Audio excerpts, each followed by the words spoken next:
मेरा सवाल आपसे यही है, जैसे मैंने बताया कि जुलाई का महीना जो है वो कैसा जाएगा, लोग इस वक्त बहुत सारी बातें सोच रहे हैं, क्योंकि जिस तरह से माहौल चल रहा है उससे लेकर लोगों के मन में कई तरह की बातें हैं। तो आज हम इसी के साथ शुरुआत कर रहे हैं। तो मैं चाहूंगी कि हम राशियों पर बात करें कि जो सबसे पहली हमारी राशि है मेष राशि, उसके लिए ये जुलाई का महीना कैसा रहने वाला है? जी जी, बहुत बहुत धन्यवाद। और सबसे पहले तो आपको यही हम कहना चाहते हैं कि महीना कोई भी हो, आपने अपनी एनर्जी को हमेशा पॉजिटिव रखना है, अच्छा सोचना है और अच्छा ही करने का प्रयास करना है। महीने आते हैं, बदलते हैं, ग्रहों की भूमिकाएं बदलती हैं, गोचर बदलते हैं, लेकिन जब हम एक अच्छी एनर्जी लेकर के चलते हैं तो हम अपने समय को अनुकूल बनाते हैं अपने।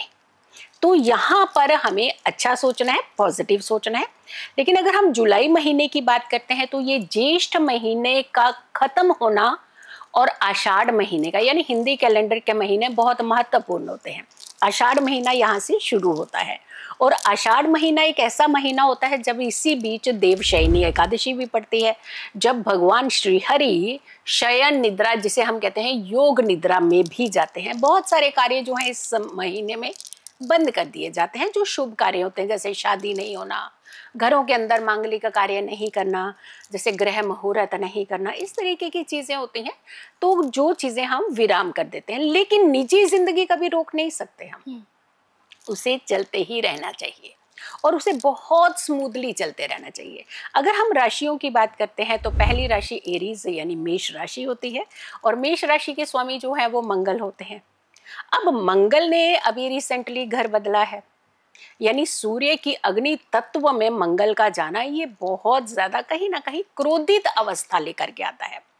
और ऐसे में अगर हम वर्ल्ड वाइड देखते हैं तो घटनाओं को बहुत संकेत देता है, लेकिन अगर हम निजी जिंदगी में जाते हैं तो भी आपको एक गुस्से का सामना जो है यहाँ पर करना पड़ता है।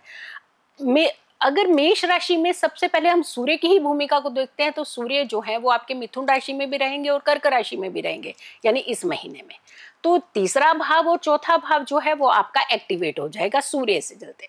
अब सूर्य जो है वो बहुत तेज प्लेनेट है, राजसी प्लेनेट है, तो ऐसे में आपको अपॉर्चुनिटीज तो बहुत देंगे, लेकिन कहीं ना कहीं क्रोध का जो आपको सामना करना पड़ेगा, वहां जाकर के आपकी अपॉर्चुनिटीज आपके हाथ से निकल जाती हैं, क्योंकि गुस्सा कभी किसी को कुछ देता नहीं है, छीनता बहुत कुछ है। मंगल की अगर हम भूमिका देखते हैं तो मंगल का जो सीधा संबंध आपके 5th हाउस के साथ रहेगा, तो यहाँ पर भी आपको थोड़ा सा ये संभलना है, क्योंकि अग्रेसिव प्लेनेट है, जैसे निजी रिश्ते होते हैं, फ्रेंड सर्कल होता है हमारा, हम कई बार हावी हो जाते हैं उसके ऊपर, तो वहां पर भी आपको थोड़ा सा संभलने की। और ये आपकी शिक्षा का भी है, यानी शिक्षा के मामले में अगर कोई आपको कह रहा है पढ़ लीजिए तो उसमें गुस्सा करने की क्या जरूरत है, क्योंकि आपका जो स्टूडेंट्स, आपका कार्य ही तो पढ़ाई है, तो आपको भी यहाँ पे थोड़ा सा ध्यान रखने की जरूरत है। गुरु का बहुत बड़ा एक चेंज जो हुआ है, क्योंकि अतिचारी गुरु ने अपने बहुत सारे रूप दिखाए हैं और दिखा भी रहा है और आगे भी दिखाएगा। तो गुरु जो है वो आपकी 3rd हाउस को ही एक्टिवेट कर रहे हैं अतिचारी होकर के। ऑलरेडी वहां पे एक ऐसा योग बन रहा है जो आपको मैलेफिक प्लेनेट का कहीं प्रभाव देखने को मिल रहा है, और वहीं दूसरी तरफ अगर हम यहाँ पर देखते हैं गुरु, तो गुरु भी आपका रेस्टलेस हो रहा है। तो मेष राशि वालों की अगर हम बात करें तो कुल मिलाकर के आपको बहुत संभल करके चलना चाहिए, आपको बहुत सारा समझ करके चलना चाहिए। अपने निजी फैसले अगर आप लेने वाले हैं तो बहुत ही ध्यान से, ध्यान पूर्वक लीजिएगा। किसी बड़े की अगर आप सलाह ले लें तो अति उत्तम रहेगा। अगर नहीं सलाह लेने चाहते हैं तो एटलीस्ट आप छानबीन जरूर कर लीजिएगा किसी भी बड़े फैसले को लेने के लिए। काम आपको मिलेगा, यहाँ काम की दिक्कत नहीं है, लेकिन काम हाथ से आप ही की कुछ ऐसी गतिविधियां हो जाएंगी जिसकी वजह से आपके हाथ से वो कार्य निकलने की संभावना बन जाएगी। तो यहाँ पे कुल मिलाकर के जो एक सिचुएशन बनी है कि आपने गुस्से को कंट्रोल रखना है, हावी नहीं होना है दूसरों के ऊपर, क्योंकि रिश्ते तब चलते हैं जब आप दूसरों के ऊपर हावी नहीं होते हैं। जब हावी होते हैं तो रिश्तों में दरार आना स्वाभाविक है। तो यहाँ पर भी आपको अपनी कंट्रोलिंग जो है वो बना करके रखनी है।